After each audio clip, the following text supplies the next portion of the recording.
تحریک لبیک پاکستان کا مظلوم فلسطینیوں کے حق میں دہشت گرد اسرائیل کے خلاف اور فلسطینیوں کو خوراک اور ادویات کی فراہمی جیسے مطالبات کی منظوری تک فیض آباد میں دھرنا جاری رکھنے کا اعلان۔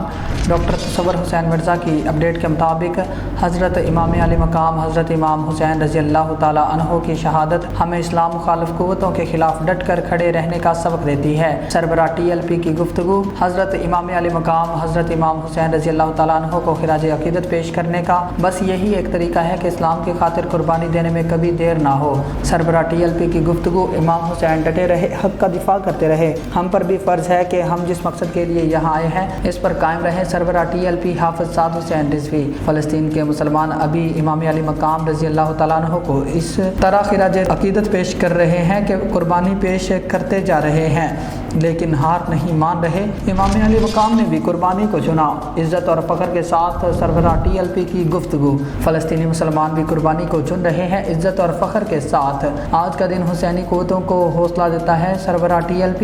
یزیدی قوتیں ظاہری طاقت رکھنے کے باوجود کامیاب نہیں ہو سکتی۔ حسینی کردار کے حامل شخص دلوں پر راج کرتے ہیں۔ فیض آباد میں امام حسین رضی اللہ تعالیٰ عنہ کے چاہنے والے مظلوم فلسطینیوں کی آواز بن کر میدان عمل میں موجود ہیں۔ آج یوم عاشوراء کے دن رضوی شیروں کا جوش اور ولولہ قابل دید تھا۔